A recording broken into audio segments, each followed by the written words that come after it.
everybody, and welcome to the Maurice Brown Comedy Show on Bog Radio. This is the NFL edition, live from Miami, Florida, and we're going to bring out our usual panel of suspects, starting with my nephew from Port St. Lucie, Florida, Caleb Lopes. What's up, Caleb? What's up, Maurice? What's up, y'all? Everything is going really good. We're going to bring out our other usual suspect to the show from Washington, D.C., Antoine A.S. Stewart. What's up, Stu? What's going on?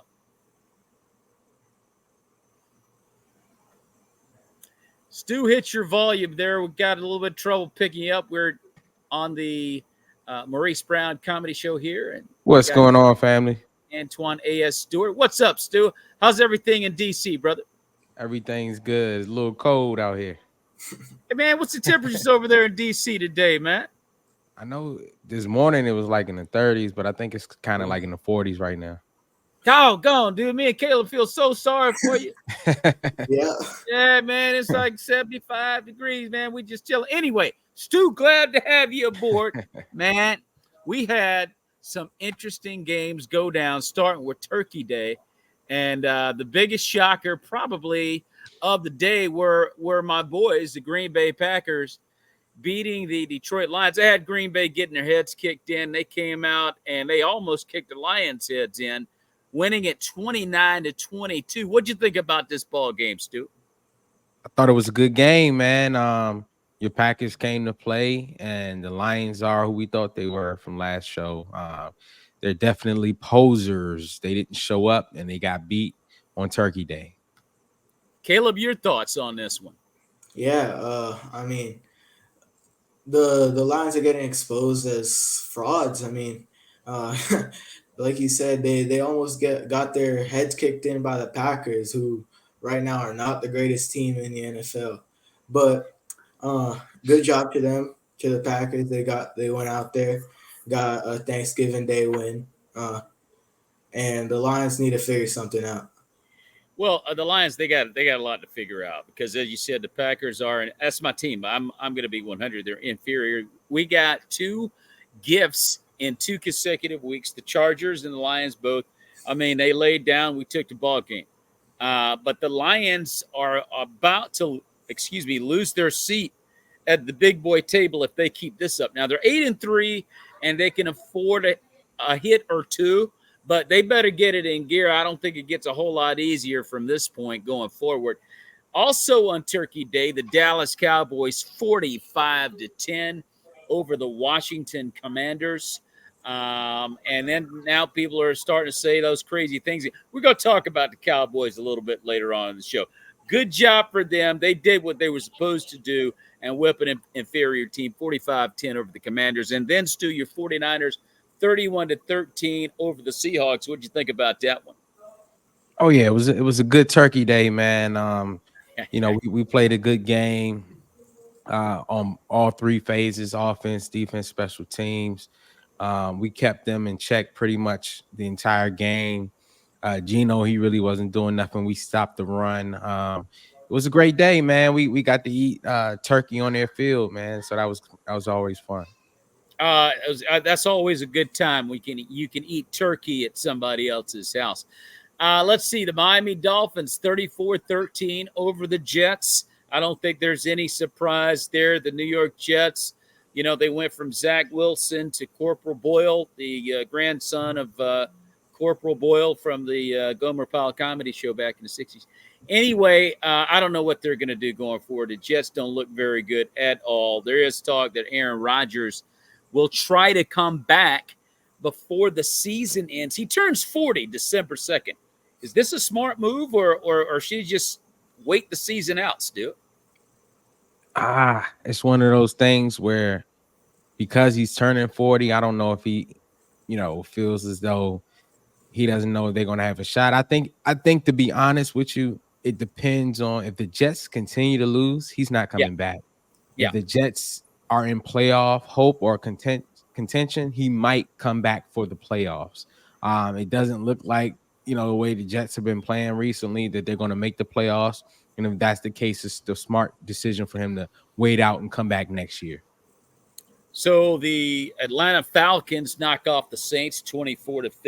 Steelers 16-10 over the Bengals, and everyone's all excited about the fact that that getting rid of Matt Canada was the right decision. Caleb, were you impressed with the Steelers in their win over the Bengals? I mean, not too much. The Steelers did play a decent ball game, but the Bengals they lost. They lost their star in Joe Burrow, and they had to put in. I don't even know his name. Uh, their QB2, and he really wasn't doing much. And the Bengals defense isn't too great either. So I'll give it to the Steelers. They have been winning a few games since Matt Canada left, but they've been relatively easy games. So uh, I wouldn't put too much trust in them either. Well, the backup is Jake Browning, and he played like QB2. Anyway, we're going to keep going. The Titans 17-10 over the Panthers, and Carolina fires Frank Reich at 1-10. Right decision, wrong decision, Stu. It's one of those things where we didn't really expect too much from Carolina. A lot of these teams that got rookie quarterbacks, they're on the rebuild. I look at Carolina Panthers as being on a rebuild season, so really wasn't expecting anything, but they do expect to see a little progression from the quarterback. But you got to put a line around and protect the young guy, So, if he's not who they thought he was going forward, I guess. But I thought it was a little bit too soon to kind of give a chance to build a team around their quarterback and see what they can do. The Indianapolis Colts 27-20 over the Bucks. Indy all of a sudden at 6-5, playing some pretty plucky football, hanging around. Also in Week 12, the Giants over the Patriots. They benched Matt Jones, I think, for the third or fourth time. When is this relationship going to end between Belichick and Mac Jones? Caleb, what's going on here? The Patriots lose 10-7. Honestly, I feel like at the end of this season, it's going to be over for Mac Jones, and I also do think that Coach Belichick he's not going to stay in New England either. So, uh, whoever does come in for the Patriots, they're definitely going to be wanting to get a new quarterback. No one's going to want to stick with Mac Jones. I Uh, think Bill. Yeah, no, nobody's going to want to stick with Mac Jones. No, no. yeah, but you continue. You can I continue. was going to say the Patriot fans are getting to the point now where they would not mind if Bill just left. I mean, we love you, Bill, and you've done a lot for Foxborough, but not going to be any tears in New England if he were to leave at this point. We're starting to see it was about Tom Brady, and Yeah. and Bill Belichick basically pushed Brady out the door. And he didn't have the wherewithal to say, "Hey, Tom, could you please stay?" That's all he had to do. And he would have stayed, but he didn't do that. And they've been going south ever since. So it's kind of weird what, Bill Belichick and the Patriots, just weird to see them lose as badly as they are. They're 2-8. I mean, a Bill Belichick team at 2-8. Very, very strange to see that. The Denver Broncos, 29-12 over Cleveland. They're starting to creep into conversations about having something to say in postseason. Got a ways to go, but they're starting to make us look at them. The Rams crushed the Cardinals 37-14. Kansas City in trouble early. They come back and take care of the Raiders 31-17. And in the game of the day, living up to its billing, Philadelphia in overtime 37-34 over Buffalo. Stu, your thoughts? Oh man, that was a great game. And the quarterbacks from both teams played good. Both it came down to the end. The Bills had got the ball first in overtime. They weren't able to score a touchdown, only a field goal, and really showed why they are the team that represented the NFC East. NFC East in the Super Bowl last year. They have that. He has that ice water in his veins, man. He finds a way to get it done. And it was a tough game. Josh Allen, it was one of those games where he actually showed up. I know that the team has been on rocky up and down. He actually showed up and they still didn't win. So it was one of those games. But Philly did what they had to do when it counted. Caleb, your thoughts on this Titan matchup? Oh yeah, great game of the year so far. I mean, but the Bills had a few key mistakes that if they had fixed, like the OT throw to Gabe Davis, if they had connected on that, if they would have won the game. And before, it was just a few key mistakes that they could have cleaned up, and they definitely would have won this game. But as we said, the Eagles, they never stop playing. They play all 4 quarters, and in this case, into OT, they went out there, got the really hard win against the Bills. And I mean, I feel like if the Bills can keep playing at this level, they could start creeping back into the big dog table. But good job to the Eagles winning this hard fought game. Well, no shade to the Bills. I mean, the Eagles once again proved why they're the toughest team in the NFL. They just refuse to lose. Jalen Hurts did not have a great game. Josh Allen threw for 339 yards, 2 touchdowns, ran for 1, and just came down to a kick and a driving rain from 59 yards for Philadelphia to win the game. So, I mean, no shade to the Bills in this one. The Philadelphia Eagles are just a tough, resilient team that will fight you to the very end. And Jalen Hurts never looked scared. He never looked worried. And even when they made the kick, it was like we were supposed to do that. So a business-like approach by Philadelphia. You've got to look at Jalen Hurts as the leading candidate for MVP. No question about that. Want to look at some NFL headlines, some of the top headlines around the league. And I was talking about the Dallas Cowboys earlier. I mean, they whoop on the Commanders 45-10 like they were supposed to. But now you got these people out there proclaiming Super Bowl, especially the people from Texas. So my question to you, Stu, we're going to start off with you. Are we all starting to drink the Kool-Aid again on the Dallas Cowboys? I think the only people drinking the Kool-Aid is the Cowboy fans. I think that's about it. And the Kool-Aid might be spiked, Mo. Because it's like you said earlier, they're doing this to the teams they're supposed to do this to. Whenever they face some real opposition, a tough team, they wet the bed. So do this against a team that you're not supposed to do this against, and we'll be impressed. But until then, the jury is still out on the Dallas Cowboys because playoffs is around the corner, and that's usually when the real Cowboys show up. Well, in response to your question, is the punch spiked? It's Texas. Of course it's spiked. Anyway, Caleb, your thoughts? No, yeah. No shade to them. They've been playing good football. They've been putting up a lot of points. But like y'all said, it's against these bad teams, not so great teams. Whenever they go up against anybody on their level or a little bit better, they just, like you said, Stu, they wet the bed. And I mean, we can't say that they're going to the Super Bowl. They're even playoff contenders until they can go out there and beat a good team like the Eagles or San Fran or the Chiefs, and they haven't been able to do that. So yeah, don't drink the Kool-Aid.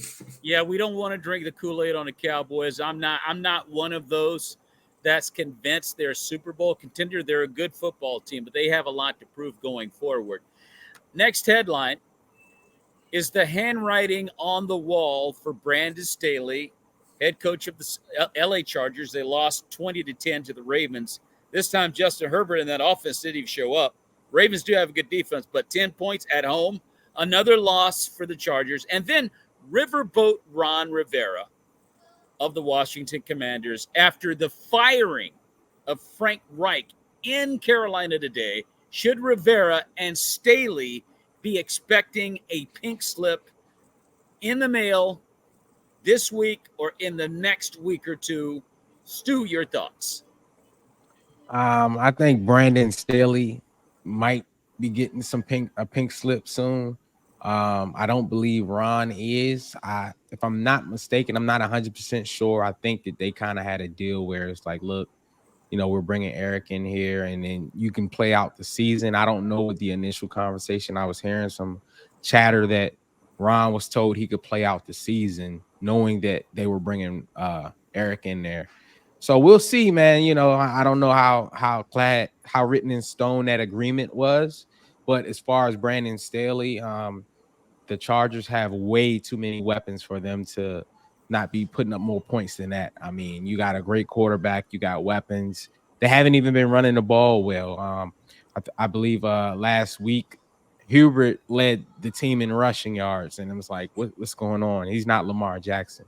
Um, Yeah. you know, yeah, I could definitely see Brandon Staley in the next week or two, unless they go on a winning streak. If he continues this poor performance, I can see him getting a pink slip. Ron, I definitely see him getting a pink slip at the end of the year. I'm not quite sure if it's going to be in the middle. Ron does have a little bit more respect how they're going to deal with him. With them bringing Eric in there and making Eric not only the offensive coordinator, but also the assistant head coach. I think the writing was already on the wall before the year started. So it's going to be interesting to see how they deal with that moving forward. Caleb, your thoughts on Brandon Staley and Ron Rivera's job status? Honestly, I feel like both of them are going at the end of the year, but especially for Brandon Staley, he has a way higher chance of going the next 3-4 weeks. Like you said, Stu, if they keep losing, honestly, I don't think uh, the Chargers management staff is very happy with him already. So they're definitely not going to want him staying any longer. So yeah, these two are definitely going to have a pink slip on their desk by the end of this year. But Brandon Staley, he keeps losing, can expect one in the next 3 weeks. Ladies and gentlemen, you're listening to the Maurice Brown Comedy Show NFL edition on Bog Radio in association with 24 Flicks, talking with Nephew, Caleb Lopes, and Antoine A.S. Stewart. Next headline: is it time to finally consider the Denver Broncos a legitimate threat in the AFC? Stu? I would say yes. In this league, it's not about how you win; it's just about winning. Like Philly hasn't been putting up great numbers and this great show, but they've been getting it done. And it seems like that finally they have some type of chemistry building up between Russell and Sean, and they're getting dubs. They figured out the formula. I heard them talking on ESPN this morning. And they were like, they're not asking Russ to fix breakfast or lunch, just cook dinner. On third downs is the money down, and that's when he's been showing up. First and second down, they've been running the ball more. They've been doing things to put them in better third down situational football. So Russ has been answering the call, and they seem like they have something working. So most definitely, they've been stringing some wins together, and we know the caliber of Russell Wilson when he's playing at his best. Uh, he hasn't been playing at his best, and now that he is, and we know the caliber of Sean Payton, he's an offensive genius. And with those two working together and getting it, I think that we have to seriously look at Denver, and that defense shows up.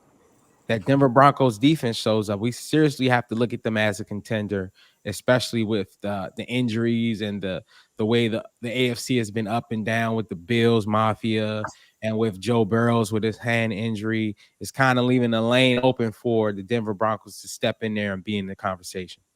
There's no question about that. Caleb, your thoughts? Oh yeah, I mean the Denver Broncos, they're looking like a whole different team than early this season when they got absolutely blown out by the Dolphins. I mean, like you said, they started looking like they have a little bit of chemistry, uh, and the AFC is really not as it's wide open for another team to come take, like you said, like the Bills place or the Bengals place, and the Broncos that they're heading in there, and I think you're gonna want to circle them on your calendar. You're gonna say, okay, we have to game prep for them because if we take them lightly, they are gonna come out there and beat us. So yeah, the Denver Broncos are a threat in the AFC, and these teams need to watch out for them. I mentioned the Kansas City Chiefs earlier in the broadcast that they started off behind the eight ball against the Raiders. They got it together, came back, won the ball game 31-17. But we're talking about an inferior team, and the Chiefs once again come out not looking like the Chiefs we're used to. My question to you, Stu, is and Caleb, can the Kansas City Chiefs continue to get by with poor performances from their receiving core? Well, I would say, they had actually a great performance this game. When I go back and look at the receiving stats, Rasheed Rice went off with 8 receptions, 107 yards. Kelsey, he did his thing, six receptions, 91 yards. Um, I we know that quarterback is a bad man, and with Andy Reid's being the offensive genius that he is, it's only a matter of time before they keep making these adjustments, before they figure out something that works for them. I know that, and we all know that in the postseason, it's another level. And only a handful of individuals know how to turn it up in the postseason, and Patrick Mahomes is one of them. And I think by the postseason, they're going to figure this out. Not saying that they're going to go all the way, but I think they're going to get back to being somewhat of the Chiefs that we're used to seeing. Of course, they don't have the cheetah over there. He's just a freak of nature by himself. But I think they're going to take the group that they do have and figure out ways to put them in the best situations to be successful, and take some pressure off of the rest of the team. But I you don't bet against Pat Mahomes, man. It's hard to bet against him, and when the postseason comes, he turns up another level, and I think that they're going to figure it out by that time. Well, ladies and gentlemen, you're listening once again to the Maurice Brown Comedy Show NFL edition on Bog Radio. We're being joined now by Aaron Too Tall Moore, also from the Washington, D.C. area. Aaron, what's up, bro? What's up, fellas? So, What's going on? my man, we are talking about the Chiefs' poor performances because you got to remember they were down 14-0 at one point in this game. Yeah. Okay, to the Las Vegas Raiders. I mean, no, that can't happen. They came back and they did what they were supposed to do. But I think the question begs, can the Raiders continue with these? I'm sorry, the Chiefs continue with these poor performances and pulling out games against teams they should not be having trouble with. Caleb, your thoughts? I mean, like you said, Stu, the receiving core wasn't as bad as it was the past few weeks, but even if it is, they still have been winning the games, and I feel like Patrick Mahomes, he makes up for a lot of his teammates mistakes, and another thing, that defense has been playing real well, but to get back to the Super Bowl, and that's every team's goal. They are gonna have to get it together. Whatever is happening in the receiving room. So I would like to see them get better in that part of their game, but Patrick Mahomes and Andy Reid and that defense have been playing well and kind of covering up for the receiving core's mistakes. Well, you have to believe at some point they're going to get it together. I mean, it's Patrick Mahomes and Andy Reid. Yeah. And I mean, you have to believe they're going to get this together. Aaron, your thoughts? I think Caleb brought up an excellent point uh, when he said Patrick Mahomes uh, uh, covers up a lot of a lot of their deficiencies, or and lack thereof in the receiver room. But I mean, they have the best quarterback in the NFL. He covers up for a lot of things they don't have right now. And like Stewart said, I believe that when playoff time comes, they're gonna be they're gonna be one of the top teams in there. I mean, you can't write them off just because they had a couple slow starts. But for whatever reason, and they know when to turn it on when playoff time comes. So uh, I have no concerns about the Chiefs. I believe they're gonna show up. So I'm watching the Houston Texans and the Jacksonville Jaguars on Sunday, and at the probably 13 minute mark of the fourth period, it's 4th and 1. And Houston has an opportunity because I think the score is 24 to 14. And now you have a chance to like dive back in this game. And on a 4th and 1, they went for it and they gambled. I mean, D'Amico Ryans dialed up a deep ball on 4th and 1 and they missed. And they almost came back and sent the game in overtime. But did D'Amico Ryans give the game away to the Jags on this 4th and 1 by dialing up a deep ball in the early portion of the fourth quarter, Steve? Definitely was a risky call. I know it's not one that he made, but it's one that he okayed. With him being the defensive coordinator and the defensive guy, his offensive coordinator, who also came from San Francisco, um, dialed it up. But D'Amico had to give the nod to it. So I think it's one of those things where at 6-5, and the crazy thing is, the Houston Texans are if they continue to win some games, they can definitely make a push for the wild card. And I think they don't have a lot of pressure on them. I think that they have overachieved this year. No one saw the type of play from that rookie quarterback from CJ Stroud that he's been balling this year. I think so. They kind of gambled, and it was something that I wouldn't have done. But it's one of those things where they're not playing with that pressure of my job's on the line. I got to get this going. He kind of just like let's see what can happen.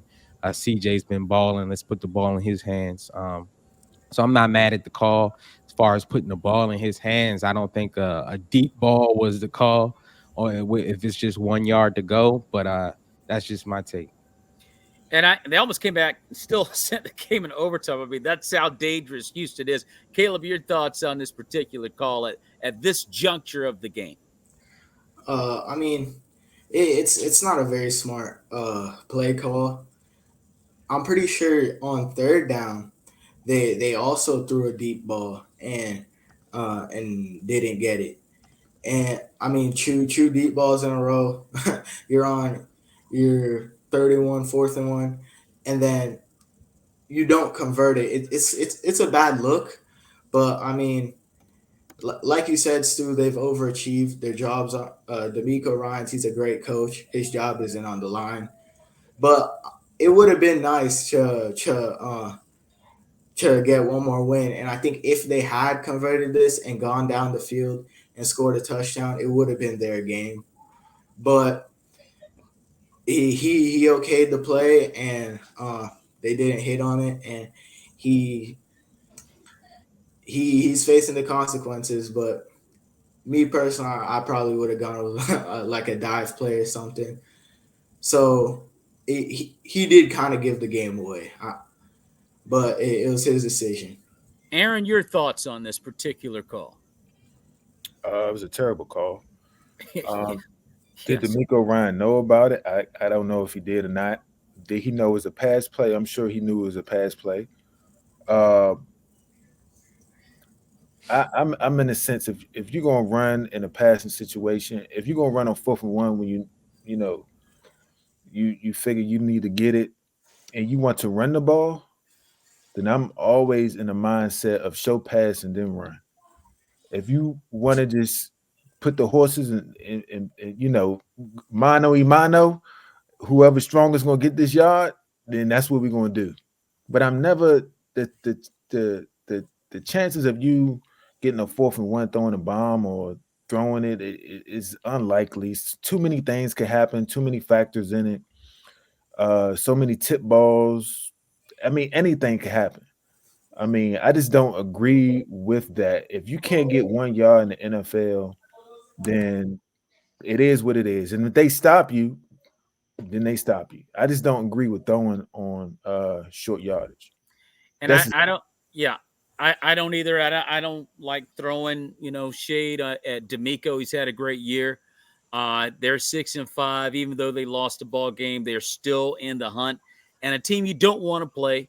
You just kind of hate to see the Texans walk out of there with the loss when they really had a great shot to win it. But that being said, we're going to look at the Power Fives in the NFL. And to this point, the AFC Power Five, I have listed as follows: Baltimore, still at number one, followed by Kansas City, Dolphins at three, Jags, and I have a new member to the big boy table. I'm sitting the Broncos at the table at number five. Stu, your thoughts? I'm not mad at it. I to be honest, I think that's a good way to put it. In my mind, the Chiefs are number one until they're not. But as far as what has happened so far, thus far in the league, I would go with that list with the Ravens at one, Chiefs at two, and Dolphins, Jags, and Broncos. I think the real two teams we know, the first two and the three are kind of. I'm not going to call the Broncos a pretender because they're actually playing some good ball right now, but they're trying to get it together. But yes, I agree with the list. Caleb, your thoughts?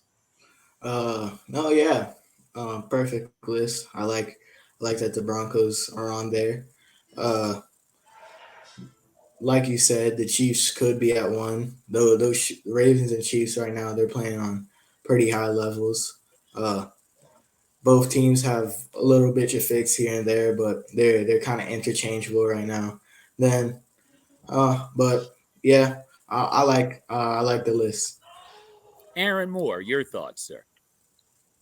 um I think I still got the Chiefs number one, but yeah, the Broncos are having some steam. It look like they're getting hot at the right time. Uh I mean, I can't I mean, can you put the Steelers in there? I mean, you could put the Steelers in there, but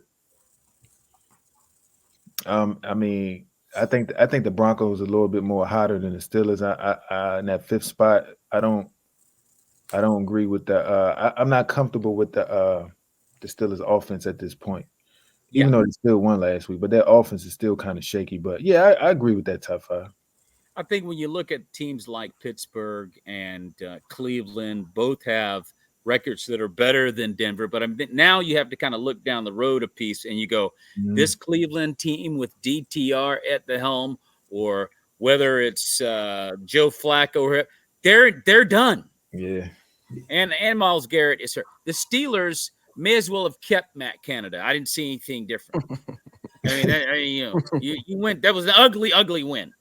So, I mean, no, they don't look as good as Denver to me. I think the Broncos have deserved to get a seat at the big boy table of the AFC, and I don't think any of the big boys right now want to play with them right now. I don't think you want to go to Reliance Stadium if you're Baltimore or Kansas City right now. I mean, Sean Payton's doing some things, and Russell Wilson is starting to look like the Russell Wilson we're familiar with. So I'm just looking, and their defense. I think Stu, you mentioned it, pretty good. I mean, they're not a Hall of Fame defense, but they're pretty good.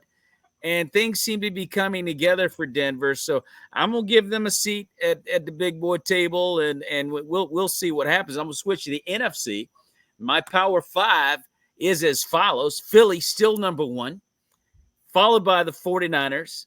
We're going to have to put the Cowboys somewhere. By gosh, we'll put them at three. I'm not drinking any Kool-Aid. I don't have any Kool-Aid around. I'll put them at three. And the Lions and Vikings finish out the top five. Stu, your thoughts? Um, yeah, guess we do got to put the Cowboys at three. I pretty much agree with it. You know, the Lions, they're hanging on. Um, your Packers put a whooping on them on Turkey Day. But yeah, I think that's pretty much squared away list. Caleb, your thoughts?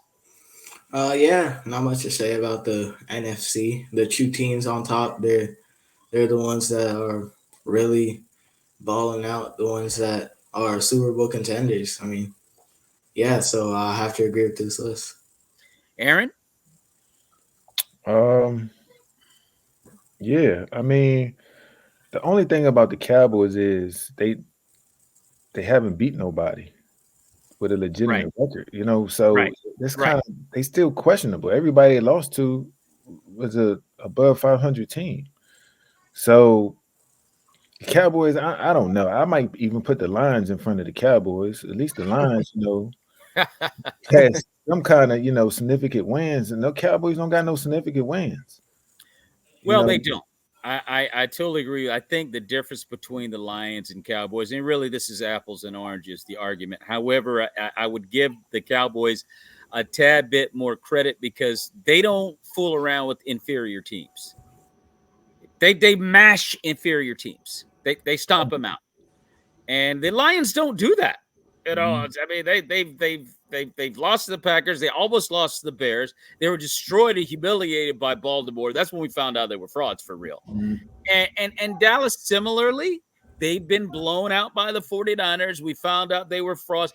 But there's something about Dallas that tells me they fare a little bit better than the other fraud, but they're both frauds.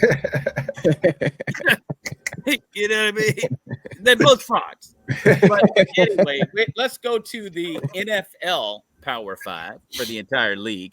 And I have the list as follows: Philadelphia, Baltimore, I'm sorry, the 49ers, and then Baltimore, the Chiefs, and I let the Cowboys sit at the big table for the league. Stu, your thoughts? I'm not mad at it. I definitely think Philly deserved to be number one right now. Yeah. 49ers, you can put us at 2, you can put us at 3, however you want to play it. Of course, what I personally feel is I personally feel like we coming for that number one spot next week. You know, we're coming to Philly. We're going to see who's the best team during that game. But I think that's a pretty much squared away list. Of course, you can move the Chiefs around however you feel. A lot of people think the Chiefs are the number 2 best team right now. But Baltimore is in there again. So it's definitely a list that we're about to find out what's about to happen because I know the 49ers play the Eagles and Baltimore coming up. So it's bird season. So I'm out for it. Yeah. Yes. Bird season. Caleb? I mean, the top four teams, those are big, big, big teams, big Super Bowl contending teams. I think I would put the Dolphins at 5 instead of the Cowboys. Yeah. Uh, but other than that, like, I have to agree. Aaron Moore, your thoughts, sir? I think I'm putting the Chiefs number 1. Okay. I mean, to somebody knock them off the top of the mountain. They ain't been knocked off yet, but I think I still got them number 1. The Eagles 49ers, they are tied for 2. You can't put the Eagles 49ers 2 and 3. I think they are tied for the number 2 spot. We're gonna find out who the number 2 and number 3 spot, coming up. But right now, I think they tied. Then I got the I agree with before Caleb said that. I agree with Caleb. I got the Dolphins in the top 5. I kicked the Cowboys out. I know I'm a Washington fan, but I can't put them in my top 5. They haven't shown me enough to keep them in my top 5. Well, The Dolphins. I would agree with you and Caleb both on that. However, I mean, you can change them out. I mean, put the Dolphins there, that's fine. Put the Lions there, that's fine. I mean, you just take your pick. Either one of the three, you just let them be there. But I look at the Eagles, and you mentioned the Chiefs. Now, you got to remember the Eagles beat the Chiefs straight up. Yeah. So Chiefs They had did. their shot. I know they did, You know what I'm but saying? And that so, wasn't until somebody knock them out the playoffs. They still my number 1. And because they, yeah, that's when it really matters. Until you knock them and off, that's all I'm saying. I agree with you. I think the Chiefs have gotten into some games against teams that you go, okay, the Broncos drilled them at Reliant Stadium. Mhm. I mean, those kind of games, you kind of go, well, they're really good, and they could very well go back to Super Bowl and win. I would have no problem believing that could happen. But right now, the Philadelphia Eagles, dude, they're just not having it. No. I mean, they're just a confident bunch. I don't know what Nick Sirianni is saying to these guys, but they're buying it. And I will. Jalen Hurts, he comes out there, man. He's not flinching. He faces pressure and he overcomes it. It's a tough team, man. They are. So I just look at them right now, and we are going to find out. We're going to get to that later because the 49ers and the Eagles are going to be playing, and there's nothing wrong with Frisco.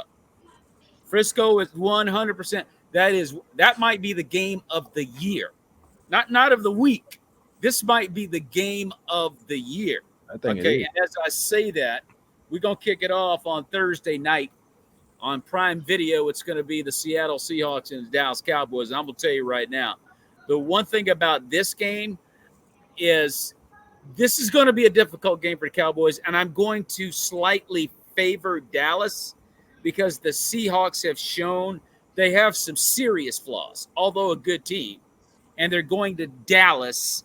I'm going to lean towards the Cowboys in this one. Stu, your thoughts? Oh yeah, most definitely. And the Seahawks lost 2 back to back. And Pete Carroll, man, he's one of he's the oldest coach in the NFL. Yeah, And I think Belichick said too. And he's also one of the most competitive coaches.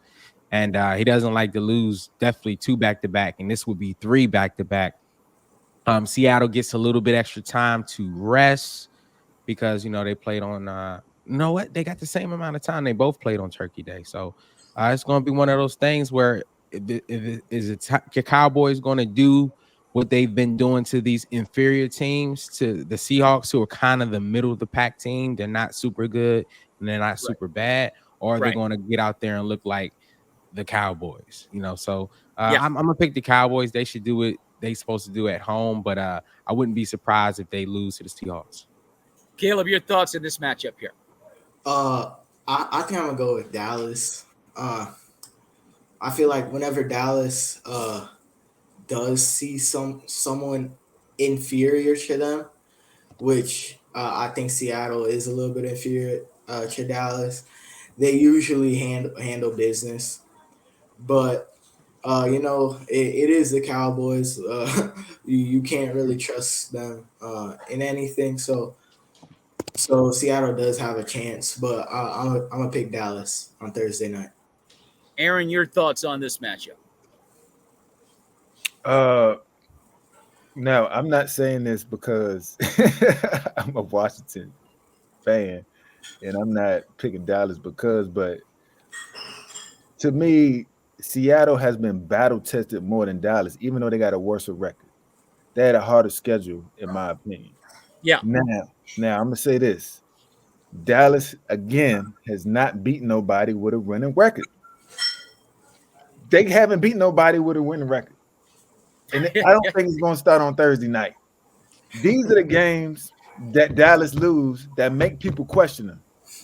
right, And right. Stephen A is going to be on ESPN first take Friday morning with his cowboy hat on. Him and Matter of Mogul fact, had the same hat on. he going to do it We don't have the Thursday same night. hat. He going to do it Thursday night after the game. He going to be laughing. He going to be laughing with his videos he be doing on Yeah. Thursday night because Seattle's going to beat Dallas. Well, These are the games they lose. I totally agree. I mean, this is not going to be a blowout game if Dallas wins. This is going to be a good matchup. I think the Seahawks have enough to actually go in there and beat Dallas. I think this will be a good game, actually. I think this will be a very good Thursday night game. But I just feel like this is a game that Dallas needs to show everybody You're that right. they can beat a winning team. Although they're not, super talented, the Seahawks. They're not going to the Super Bowl. We get all of that, but they're decent. Oh, oh, And, Tony you know, Tony Romo think they're going to the Super Bowl. well, that's why Tony Romo's Tony Romo. Anyway, but yeah, I think Dallas should win. I think Dallas should win this, but I think it'll be a good game. It won't be an easy one, and I would not be shocked, Aaron, to your point, if Seattle actually went in there and won it. Now on Sunday at 1 o'clock, we've got the Indianapolis Colts going to Tennessee. The Chargers taking on the Patriots. The Lions take on the Saints. Atlanta takes on the hapless New York Jets. By the way, they're going with Corporal Boyle's grandson again, Timmy Boyle. He's going to start the game again. Cardinals Timmy. take on the Cardinals take on the Steelers at 1 o'clock, and then the Dolphins go to Washington D.C. to take on the Washington Commanders. Aaron, I gotta let you have the floor on this one, bro. What you got? Um, it hasn't been the way we planned it to go for us this year. Okay. Of course, we just fired defensive coordinator Jack Del Rio. I didn't know that. Yeah, so Ron Rivera is taking over the play calling. So for the defense, so I mean he's done it before. He's been a defensive play caller before, but uh, the season's over for us. I mean, Okay. I don't see what Ron could do to make the defense play better. He said he's going to simplify some stuff, but I mean, Dallas just put on 45 against us, and I mean, I think Cheetah's gonna have an excellent day. So right now we just don't have the defensive backs. We don't have the linebacker. We just don't have the team that we thought we had that Ron himself put together. So because he's technically the GM. So we're not going to win this game. The Dolphins are going to win this game, but right now it's all about Sam Howell, his development next year. I mean, a report already came out today that Ron's getting fired at the end of the season. Oh wow. Okay. So he's not. I think it was in Rappaport who put it out. He's not even going to be there. So we're already looking for the GM and the new head coach. I believe Ron knows this. So I don't know how much energy or how much passion he still has for us to be winning. Just that passion. When you know you're already on the way out, your mind continues to start thinking that way. Yeah. Absolutely. Yeah. Yeah. So when the players know you're already on the way out, so um I just hope we put up a good fight. That's all I can say. But we're not winning this game. Well, one thing about the Commanders is I don't know how they got here. I mean, they did look pretty decent about 3 weeks ago. I just think the Giant game just blew their minds. Like, whoa. So another thing that happened, I don't know if you guys know this, but Jack Del Rio and Eric Bieniemy got into a little heated argument. Oh, is that right? Yeah. So Okay. that board the pot right there, and that's when Jack Del Rio got. Yeah, they fired him. So yeah, they got into it. I'm sure Eric Bieniemy had something to say to Jack, the way his defense was holding up against the Cowboys, and Jack probably didn't like it. And Eric said something, Jack said something, players got involved, and the only good thing it wasn't on TV. I'm glad it wasn't. But Yeah. yeah, Wow. so yeah, that happened. And after the game, Jack got fired. So yeah, he's gone. So Well, I hate when coaches become scapegoats in these situations. I mean, the problem's Ron Rivera. It's not Jack Del Rio and it's not Eric Bieniemy. It's Ron Rivera, and he keeps getting passes. Now, I don't want to see anybody have food taken off their table, but this is Ron Rivera's team, and Jack Del Rio's a scapegoat. I don't like that when it happens to coaches, and it's unfortunate because the Commanders were actually playing some pretty decent ball up until a few weeks ago. But I thought I would allow you to have the floor since it's your squad. We're going to move on to the next ball game. Denver going to Houston, one of the better games on Sunday. Stu, your thoughts on this one?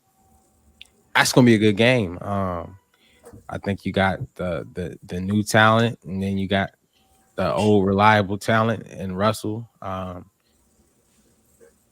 D'Amico cannot call. Well, he didn't call it, but he cannot allow his offensive coordinator to throw a bomb on 4th and 1 if they're gonna go for it on this game. Denver's defense is too good.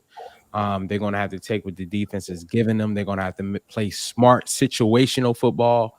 They're gonna run the ball well. It's gonna be a good game, but shoot, this it's to me it's a 50-50 game. I can easily say the Texans, and I can easily say Denver. Since the Texans are at home, I'm going to say, you know what? I'm going to say Denver, man. I think Denver they're hot right now. They're playing a little bit better ball, and they actually, I think they're kind of trying to jump ahead because both of these teams are in the AFC, and they may end up seeing each other in the wild card. But I'm going to go with Denver on the road. Caleb, your thoughts on this matchup? Yeah, it's gonna be a real nice game, but I think I'm gonna take the Broncos too, but it's 50-50. The Texans are right there. They've been playing great football. CJ Stroud, he's been balling out, and I mean, it's gonna be close, but the Broncos are hot right now, and I think I'm gonna take them on this one.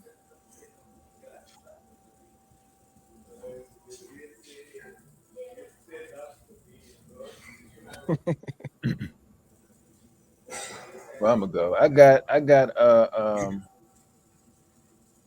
like you said, Stu, it's a 50-50 game.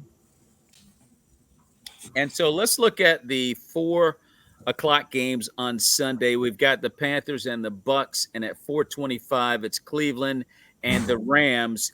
And then it's the San Francisco 49ers and the Philadelphia Eagles at Lincoln Field in Philly. Stu, the floor is yours, sir.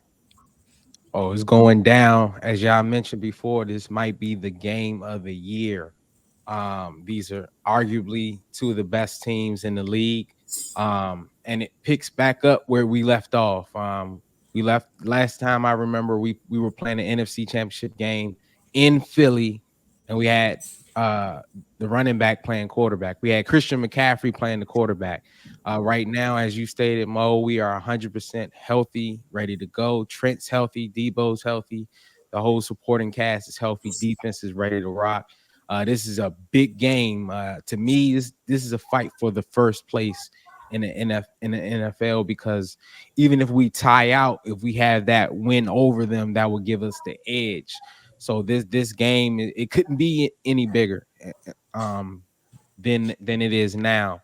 But it's not going to be easy. We have to go into Philly and deal with that crowd, deal with that field, deal with them in their home, which we respect those guys. But I believe that we're going to go in there and get it done. All right. Caleb, your thoughts on this matchup. What do you think? Philly or San Fran? Like you said, Stu, this is gonna be a real great game. This is gonna be game of the year type material. But just off of recent basis, I mean, the Eagles, they've been playing lights out football. So has the 49ers. But I think the Eagles have a little bit more ice in their veins. They keep their cool a little bit better. And they just play 4-quarter football. And Jalen Hurts, a great leader. So I think I'm going to have to take the Eagles in this one. It's going to be a great game, real close matchup. But I'm going to take the Eagles coming out on top. And Aaron Moore, your take, sir. It's gonna be a tough game. But I think I'm gonna have to go with the 49ers on this one. And it's a couple factors I picked the 49ers is because one, they remember what happened last year in the NFC Championship game. I'm sure they've been biting at the bit to face these guys. And two, Eagles had a tough game this week. The Bills played them tough in overtime. Yeah. That takes a toll. And then you got another juggernaut coming to your house. Yeah. Who remember what happened last year? Right. I think the 49ers going to be ready, and they're going I think it's gonna be close, but I think they're gonna give it to the Eagles. Well, I'm going to have to agree with you on that. I think the 49ers are going to go in there and win this game. I don't think there's any question. They're healthy, and I said it before, when healthy, and they've got everybody. Nobody's beating them. I'm just saying, when they got everybody, nobody's beating them, in my opinion. If there's anybody that can do it, though, it's Philadelphia. I don't say it's beyond the Eagles to do it. Or a team like Kansas City, to beat a team like that. It'll take a team like that to beat them, though. And I don't think they can. But it's going to be the game. That's going to be the game of the year. There's no doubt about that. Later on that night at 8:20, we got the Chiefs and the Packers. I don't think there's a whole lot to say about that ball game. And then on Monday night, y'all may win, Mo. Come on now. Come on, man. Look, dude, we're talking about we got 2 freebies, Stu. I think that's about it, man. We're gonna take it. You got the cheese. You had the cheese track jacket on. You gonna show up? Yeah, well, I'll show up. I'll have the cheese whiz and crackers and everything. But yeah, man. Look, man, this is a game right here where the Kansas City Chiefs are coming in to a team that's played pretty poor football all year. And it's my squad. I just cannot see us beating Kansas City. But that's going to be at 8:20 on Sunday night. Then Monday night on ABC and ESPN at 8:15, we got the Bengals and the Jags. And unfortunately, this game is no longer what it looked like 4 weeks ago. This was a monumental matchup until they lost Joe Burrow. And I think they're going south. This kid, Jake Browning, is not going to be enough to carry the team. They don't even have a good defense. They needed every bit of Joe Burrow and Jamar Chase and the other hookups he had with his wideouts that were working pretty good. But this kid, Jake Browning, it's unfortunate. And I think we can just go ahead and put the Jags down for the win here. That's going to be next Monday night at 8:15. Guys, it's been a great show. And I hope you guys had a happy Thanksgiving and you got enough turkey and dressing and mac and cheese and apple pie, ice cream and all that stuff. And now it's time to get ready for another holiday, Christmas. Can't wait for that. Man, this is the best time of year right here, dude. I'll tell you right now. Hopefully we won't gain too much weight. But guys, this has been a great show. And until next week, may the peace of Christ be with you and your families, guys. God bless. See ya. God bless you.